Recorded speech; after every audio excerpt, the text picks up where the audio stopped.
वो पूरी तरह बर्बाद ना हो जाए। तो उनको एक वो भी चिंता सता रही है, क्योंकि देखिए जब भी कभी भारत और पाकिस्तान के बीच में कशीदगी हुई है, चाहे गलती वो पाकिस्तान की हो, भारत के ऊपर प्रेशर डालने का पूरा प्रयास इन मुल्कों ने हमेशा से किया है।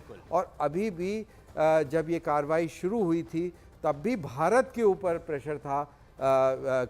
दबे अल्फाजों में पश्चिमी देशों ने भारत को नसीहत देने का प्रयास किया। तभी तो जयशंकर ने कहा था कि हमें पार्टनर चाहिए, प्रीचर्स नहीं चाहिए, और हमें वो मुल्क प्रीच करने की कोशिश ना करें जो वो अपने मुल्क में प्रैक्टिस नहीं करते हैं। तो वो इसीलिए कहा था।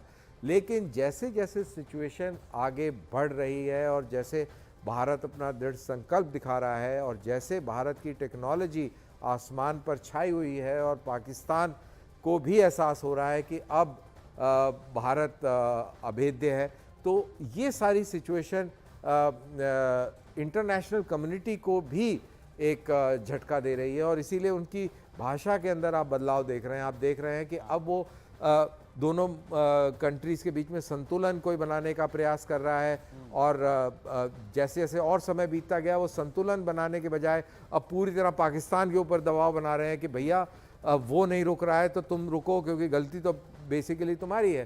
तो ये भी आप देखें किस तरीके से सिचुएशन इवॉल्व हो रही है कूटनीतिक लेवल पर, और इसके पीछे भारत की सैन्य क्षमता और सैन्य मजबूती है, लीडरशिप है, जिसकी वजह से दुनिया मजबूर हो गई है, ख़ासतौर से वेस्टर्न कंट्रीज़ जो कि पाकिस्तान के ऊपर दबाव बना रहे हैं। और बड़ी दिलचस्प बात यह भी है कि चाइना कुछ भी नहीं बोल रहा है, जो कि हिमालय से भी ऊंचा, बहुत बड़ी बात है ये पूरी दुनिया के लिए, और समुंदर से भी गहरा दोस्त है। वो दोस्त कहाँ है कुछ पता नहीं लग रहा है। और उस दोस्त के मेरे ख्याल से शायद विदेश मंत्री से हमारे विदेश मंत्री की वार्ता भी बीच में हुई थी, और पाकिस्तानी हैंडल्स ने मजाक भी उड़ाया था। तो मेरे ख्याल से चाइना के लिए भी पाकिस्तान की वैल्यू वो नहीं है जो इंडिया की वैल्यू है। तो चाइना भी इस खेल में पाकिस्तान का ज़्यादा सहयोग नहीं देगा। और अब तक के भारत ने जो अपनी रणनीति बनाई है उसमें सधे हुए कदम भारत की ओर से आगे बढ़ाए गए हैं। अगर सिर्फ चाइना की बात कर लें तो बहुत शुरू में शायद पाकिस्तानियों को भी ये महसूस हो रहा होगा कि एक बड़ी ताकत चीन उनके साथ है, लेकिन जिस तरह से भारत इस विषय में रणनीति बना रहा था, भारत को ये विश्वास होते चला था कि जब मौका इतना नाजुक घड़ी का आएगा तो पाकिस्तान भी अपना इसमें नफा नुकसान नहीं देख पाएगा, चीन तो नफा नुकसान देखना शुरू कर देगा। और चीन को पता है कि आखिर उसे कहां किस हद तक के किसके साथ रहना है और फिर कहां से हाथ पीछे खींच लेना है। तो क्या कर्नल दानवीर ये अब वो घड़ी, ये वो लम्हा आ गया है कि चीन भी अब पाकिस्तान से हाथ खींच लेगा, क्योंकि पूरी दुनिया में जो चीज एक्सपोज हो चुकी है और फिर उसने बड़ा नुकसान भी आगे सहना पड़ेगा। देखिए, इसको समझने के लिए मैं आपका ध्यान शी जिनपिंग के उस बयान की तरफ लेके जाऊंगा। जब ट्रंप ने ट्रेड वॉर चाइना के साथ करी, तब शी जिनपिंग ने कहा था कि भारत और चाइना को अपना ट्रेड बढ़ाना चाहिए। तो कहीं ना कहीं चाइना को अपने वजूद को कायम रखने के लिए भारत की ज़रूरत है, उसको मालूम है। तो एक लेवल के बाद चाइना पाकिस्तान के साथ खड़ा नहीं होगा। आपने देखा होगा कि शुरुआती दौर में ज़रूर शहबाज शरीफ या उनके डिसइंफॉर्मेशन मिनिस्टर या उनके जो डिफेंस मिनिस्टर, उन्होंने ज़रूर चाइनीज़ डेलीगेशन से बात करी थी और इस तरीके की कुछ विजुअल्स ज़रूर देखने को मिले थे। लेकिन अभी पूरी तरह शांति है। टर्की कहाँ है ये भी पूछना बहुत ज़रूरी है कि इस पूरे खेल में टर्की नज़र नहीं आ रहा है, तुर्की बयान कोई नज़र नहीं आया है। और जबकि भारत के साथ पूरा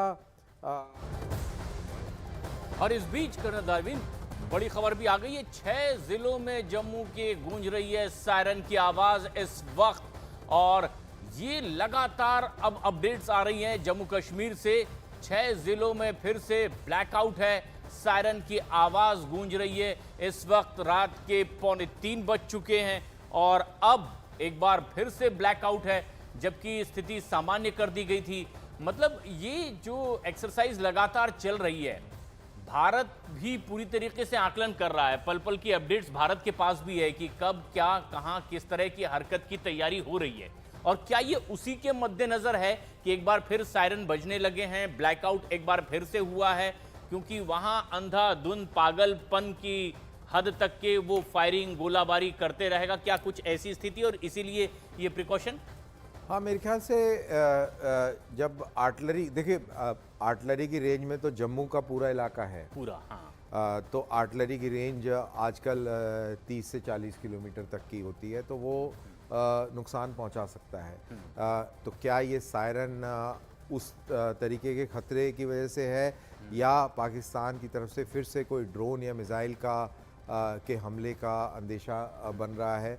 कुछ भी हो सकता है, या हवाई हमले की पाकिस्तान तैयारी कर रहा है। तो कहीं ना कहीं कोई इनपुट ज़रूर मिली होगी जिसकी वजह से ये सायरन बज रहे हैं और वहाँ पर एक अलर्ट का सा माहौल है।